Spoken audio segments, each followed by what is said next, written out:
Pemirsa, tentunya masih bersama dengan kami dalam Berita Lampung. Untuk Anda yang baru saja bergabung, kami akan menyajikan kembali berita utama pada pagi hari ini.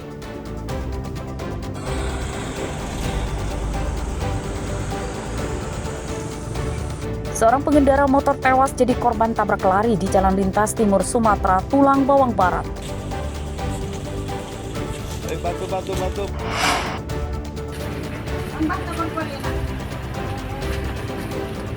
Seorang perempuan pengunjung taman di Lampung Selatan diperkosa 2 orang berandalan, 1 pelaku ditangkap.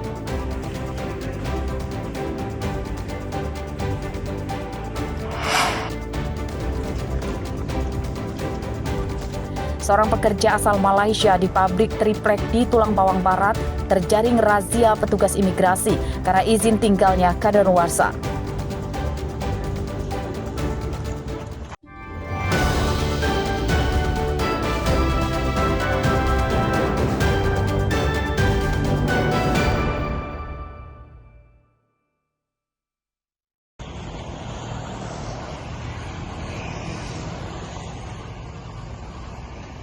Petugas imigrasi melakukan razia warga negara asing yang bekerja di sejumlah pabrik di Tulang Bawang Barat pada Jumat pagi.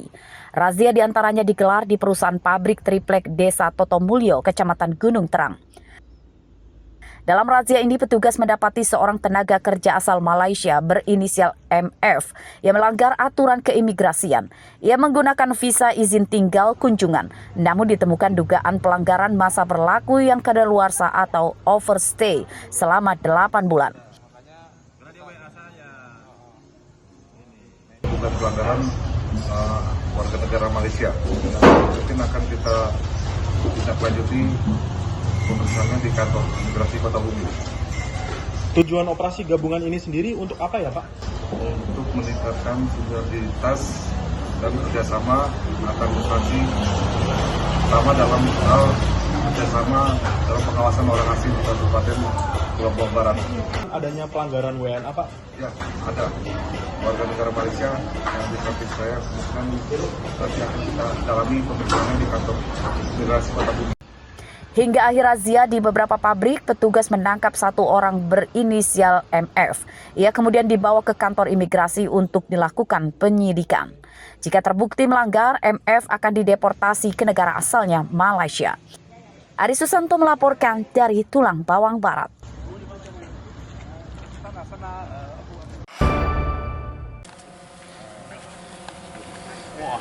Tentara Nasional Indonesia TNI Angkatan Laut kini mulai mengembangkan tanaman kedelai yang melibatkan pemerintah daerah atau Pemda dan petani untuk mengurus tanaman hingga panen. Kebun kedelai di bawah binaan TNI Angkatan Laut diantaranya di Desa Wonomarto, Kota Bumi Utara, Lampung Utara. Kebun kedelai siap panen ini seluas 30 hektar di lahan TNI Angkatan Laut. Menurut petani, mereka menggunakan bibit kedelai varietas unggul.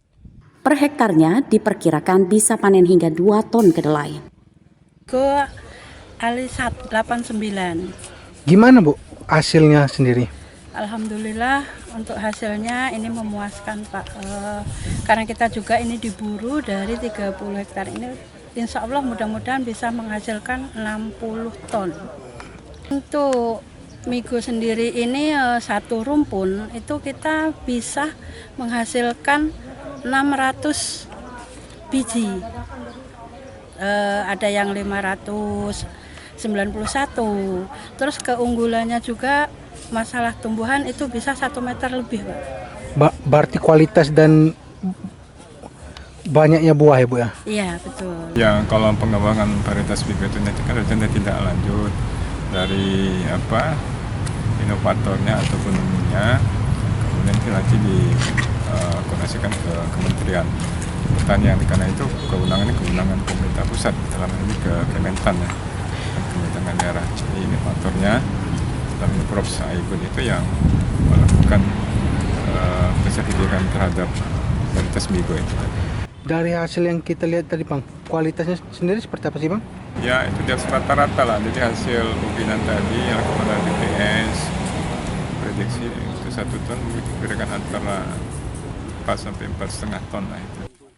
Pengembangan tanaman kedelai oleh TNI Angkatan Laut untuk mendukung program ketahanan pangan dan mengurangi ketergantungan impor kedelai dari luar negeri. Panen raya kedelai rencananya akan dihadiri oleh Presiden Prabowo Subianto pada hari Rabu besok lusa. Ardio Habar melaporkan dari Lampung Utara.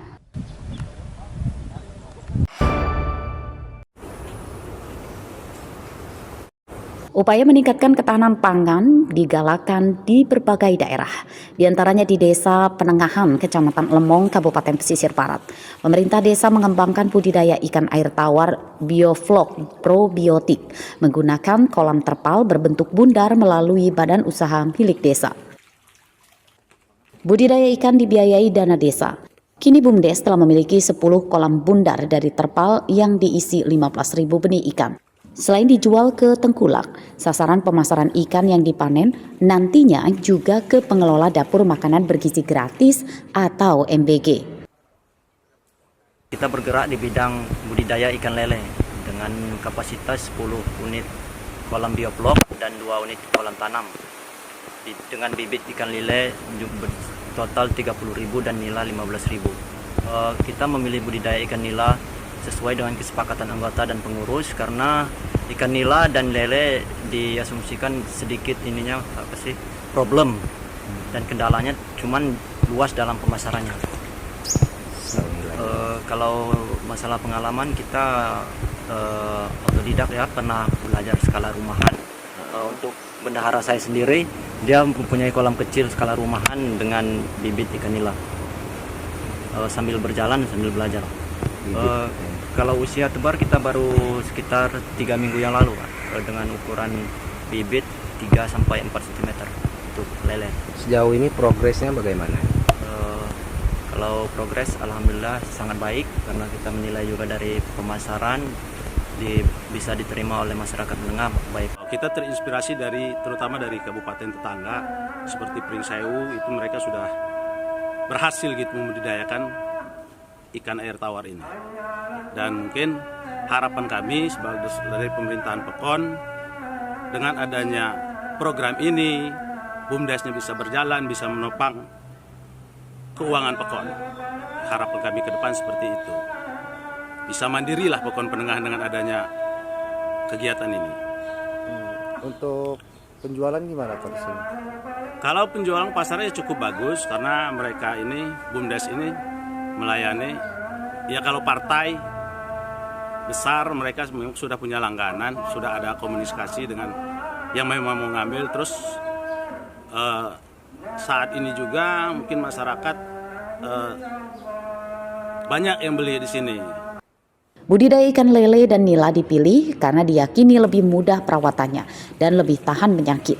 Budidaya ikan lele dan nila ditargetkan bisa panen dalam kurun waktu 3 bulan sekali. Rosandi melaporkan dari Pesisir Barat.